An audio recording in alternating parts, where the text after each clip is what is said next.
नमस्कार दोस्तों, स्वागत है आपका एडवांस इंजीनियरिंग क्लासेस के हमारे इस डिजिटल प्लेटफॉर्म पर। दोस्तों, आज हम देखेंगे हमारे एमपी दर्शन सीरीज के अंतर्गत एक नया पड़ाव, एक नया जिला, वो है हमारा गुना। तो 55 जिलों की हमारी इस सीरीज में हम पहुंच चुके हैं गुना तक। अब गुना के बारे में हम क्या जानते हैं, गुना का ऐतिहासिक महत्व क्या है, गुना का वर्तमान में क्या महत्व है, गुना में किन नदियों के संगम पर बसा हुआ है, कौन कौन सी नदियां प्रवाहित होती हैं, कौन से धार्मिक स्थल यहाँ पर हैं, कौन सी रियासत का क्षेत्र रहा है गुना, इन सभी बातों पर चर्चा करेंगे आज हम गुना के अंतर्गत। तो चलिए शुरुआत करते हैं गुना के बारे में।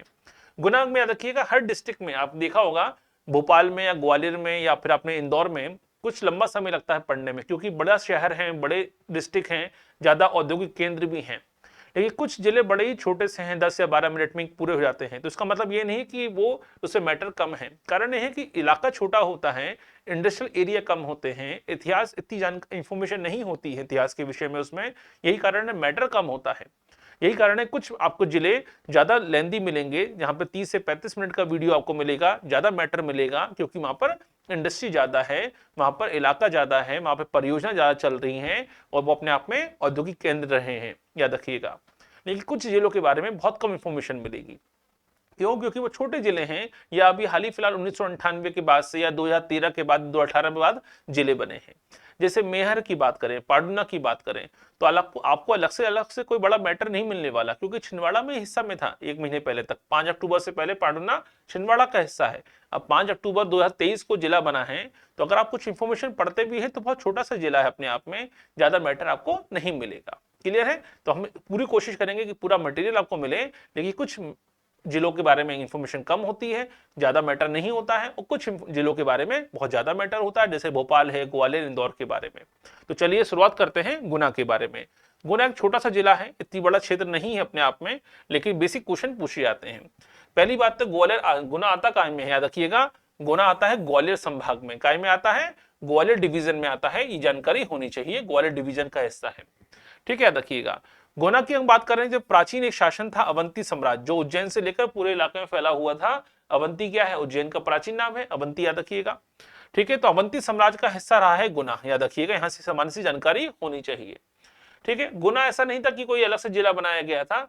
जब मध्य प्रदेश की स्थापना हुई 1 नवंबर 1956 को, तो मध्य प्रदेश में 43 डिस्ट्रिक्ट बनाए गए थे।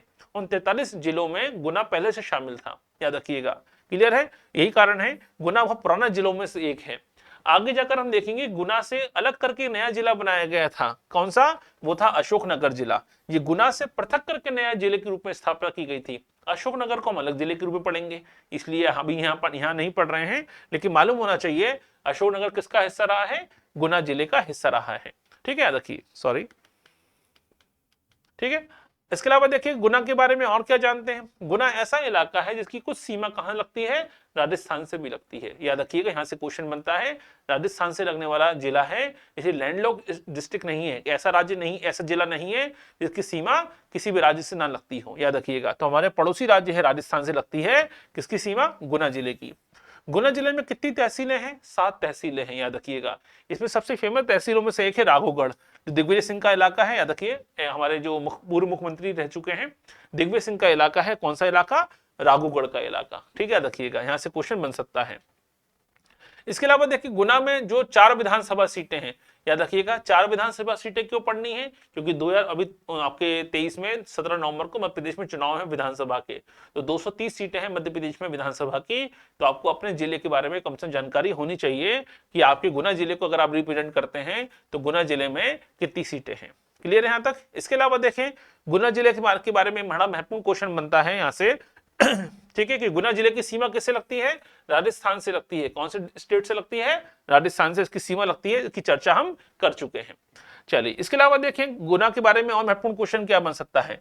गुना जिले में बना हुआ है, ठीक है, भू उपग्रह संचार केंद्र, भू उपग्रह दूर संचार केंद्र, जियो सैटेलाइट टेलीकम्युनिकेशन सैटेलाइट सेंटर बना हुआ है गुना के विजयपुर में। कहां बना है? गुना के विजयपुर में स्थापित है, याद रखिएगा, यहां से भी क्वेश्चन बन सकता है। अब ये विजयपुर जो लिखा हुआ है, याद रखिएगा, यहां पे बना हुआ है एनएफएल। ठीक है, एनएफएल का मतलब क्या होता है? एनएफएल का मतलब है नेशनल फर्टिलाइजर लिमिटेड, राष्ट्रीय उर्वरक कारखाना। पूरे मध्य प्रदेश में केवल एक ही कारखाना है एनएफएल का। एनएफएल पूरे भारत में अलग अलग राज्यों में है, लेकिन मध्य प्रदेश में केवल एक ही एनएफएल है, नेशनल फर्टिलाइजर लिमिटेड है, राष्ट्रीय उर्वरक कारखाना है। वो कहां पर है? गुना के विजयपुर में आता है, ये भी जानकारी मालूम होना चाहिए। इसके अलावा देखिए गुना में ही बना हुआ है आदिवासी शोध संचार केंद्र स्थापित किया गया है, ये भी कहां पर आता है, ये भी गुना में आता है। गुना में जगह है भामबाड़ा, ठीक है, याद रखिए भामाबड़। भामाबड़ के इलाके में बड़ा प्रसिद्ध मेला लगता है तेजा जी का मेला। याद रखिए आपने सुना होगा कालू जी महाराज का मेला, आज आपने सुना होगा संत सिंगा जी का मेला, आपने सुना होगा तेजा जी का मेला। तो संत सिंगा जी के भतीजे हैं तेजा जी। संत सिंगा जी का मेला लगता है खरगोन में, समाधि है कहाँ, याद रखिएगा खंडवा में। तो संत सिंगा जी का मेला लगता है खरगोन में, हम अभी खंडवा खरगोन पढ़ेंगे तो पढ़ने को मिलेगा। लेकिन उन्हीं के भतीजे हैं तेजा जी, याद रखिए संत माने जाते हैं। और जो सांप के काटने पर जो जहर होता था, याद रखिएगा ऐसा माना जाता है कि तेजा जी को शक्ति थी कि सांप के काटने में जहर होता है वो खत्म हो जाता था, याद रखिएगा, उस जहर को खत्म कर देते थे। ये शक्ति थी किसमें, तेजा जी में, याद रखिएगा। यहीं से कारण से तेजा जी का मेला कहाँ लगता है, गुना के भामबड़ में लगता है, ये भी जानकारी होनी चाहिए। क्लियर है यहाँ तक। चलिए इसके अलावा देखिए गुना जिले में बड़ा प्रसिद्ध किला है बजरंगगढ़ का किला, जिसका निर्माण किसने कराया, 1775 में कराया था मराठों ने। अब यहाँ मराठा कौन से हैं, याद रखिएगा यहाँ मराठा आते हैं सिंधिया, ठीक है, याद रखिए गुना डायनेस्टी जो आती है, गुना क्षेत्र जो आता है वो सिंधिया राजवंश में आता था, याद रखिएगा। यही कारण है कि लंबे समय तक, ठीक है, राजा महाराजा वाला सिस्टम यहाँ पे चलता रहा, संघर्ष बना रहा। इसके अलावा देखें गुना जिले की बात कर रहे हैं तो याद रखिए गुना जिले तो आसपास कौन कौन सीमाओं से लगता है, ऐसी संभावना बहुत कम हो जाती है, याद रखिए। हाँ ये मालूम होना चाहिए कि भाई आपके आसपास कौन सी सीमा है, कितने जिलों की सीमा लगती है। तो गुना जिले के अगर रिप्रेजेंट करते हैं अपने आप में तो इंटरव्यू में आपसे क्वेश्चन बन सकता है कि आसपास आपसे कितने जिलों की सीमा लगती है। लेकिन जब बात हम करते हैं राजगढ़ की, सॉरी गुना की, याद रखिएगा, ठीक है। इसके अलावा महत्वपूर्ण क्वेश्चन जो बनता है वो तो हम पढ़ चुके हैं कि राजस्थान से इसकी सीमा लगती है। इसके अलावा देखिए पार्वती नदी, कौन सी नदी है, पार्वती नदी, यहां से क्वेश्चन बनता है। गुना जिला लगता है बॉर्डर किससे लगाता है, राजस्थान से। तो राजस्थान और गुना जिले के बीच में जो सीमा बनाती है कौन सी नदी बनाती है, पार्वती नदी बनाती है, इसलिए क्वेश्चन बन सकता है। तो गुना जिला और राजस्थान से बॉर्डर लगता है, तो राजस्थान और गुना मध्य प्रदेश गुना जिले का जो सीमा बनाती है कौन सी नदी बनाती है, वो बनाती है आपकी पार्वती नदी। इसके अलावा एक महत्वपूर्ण नदी बहती है सिंध नदी, और हमने पढ़ा था भी क्या देखिए 2 या 3 में क्या जिला बना, एक नया जिला बना अशोकनगर। तो ये अशोकनगर जिला और गुना जिले की सीमा कौन बनाती है, सिंध नदी बनाती है, गुना और अशोकनगर की सीमा बनाती है। तो जब नदियां सीमा बनाती हैं, बॉर्डर बनाती हैं, तो ऐसे क्वेश्चन बनने की संभावना होती है। भले ही आपसे सिंध नदी वाला क्वेश्चन ना बने, लेकिन आपसे पार्वती नदी का क्वेश्चन बन सकता है, क्योंकि यहाँ पे बात हो रही है दूसरे राज्य की, याद रखिएगा, ऐसे क्वेश्चन आ सकते हैं। इसके अलावा देखिए पार्वती नदी यहां से बह रही है, पार्वती आ कहां से रही है, ये आ रही है सीहोर के आष्टा डिस्ट्रिक्ट से। जब हम सीहोर पढ़ेंगे तो पढ़ेंगे, इस टॉपिक को अलग से पढ़ेंगे। तो पार्वती नदी का उद्गम होता है सीहोर के आष्टा से, याद रखिएगा। इसी पार्वती नदी किनारे कुंभराज, आरोन और सुठालिया, ये 3 छोटी परियोजना चल रही हैं, जहां पे छोटे बांधों का निर्माण प्रस्तावित किया गया है कि कुंभराज, आरोन और सुठालिया, ये 3 परियोजना चलाई जाएंगी, छोटे छोटे बांध बनाए जाएंगे, याद रखिए, ताकि सिंचाई संसाधनों को बढ़ावा दिया जा सके। इसके अलावा देखें यहां बना हुआ है 20 भुजा मंदिर, यहां याद रखिए, ठीक है, दुर्गा जी की 20 हाथों वाली प्रतिमा स्थापित की गई है, इसे कहते हैं 20 भुजा मंदिर। ये कहां पर है, ये आता है गुना जिले में। तो गुना जिले के बारे में सामान्य सी जानकारी होनी चाहिए कम से कम आपको इसके बारे में। अब इसके बाद हम करें पर्यटक स्थलों की बात करें, तो पर्यटक स्थल में बड़ा महत्वपूर्ण क्वेश्चन बनते हैं, याद रखिएगा। सबसे फेमस जो यहाँ का पर्यटक स्थल है वो है 4 धाम मंदिर, जो जामनेर में आता है। 4 धाम यात्रा तो सुनी है आपने, सब याद रखिएगा उत्तराखंड में, लेकिन 4 धाम मंदिर जो है वो कहां पर है, वो आपके गुना डिस्ट्रिक्ट में आता है, ये मालूम होना चाहिए।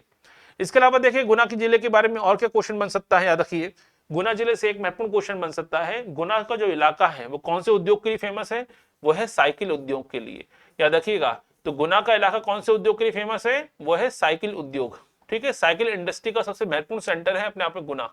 यही कारण है कि जो साइकिल इंडस्ट्री है, हीरो साइकिल आती है, एटलस आती है, इन सभी साइकिलों के जो पार्ट्स होते हैं उनके लिए बड़ा महत्वपूर्ण उद्योग है अपने आप में गुना, ठीक है। तो गुना के बारे में सामान्य जानकारी पूछी जाती है, इतना बड़ा डिस्ट्रिक्ट नहीं है, लेकिन बेसिक जानकारी आपको होनी चाहिए गुना के बारे में कि भाई कौन सी नदी प्रवाहित होती है, राजस्थान से बॉर्डर लगता है, गुना और राजस्थान की सीमा बनाती है कौन सी नदी, पार्वती नदी बनाती है।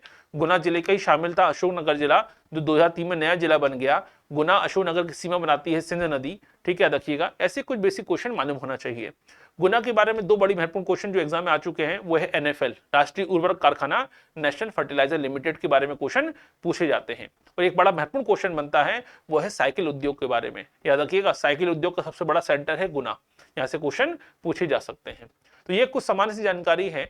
ऐतिहासिक दृष्टि से इतना महत्वपूर्ण नहीं है गुना, कोई ऐसे बड़े पैमाने पर यहाँ पे कोई ऐसा नहीं हुआ है कि युद्ध हुए हों या बड़ी रियासतें शासन किया हो, लेकिन हाँ, मराठों ने यहाँ पे किले का निर्माण कराया था 1775 में। सिंधिया डायनेस्टी में आता था।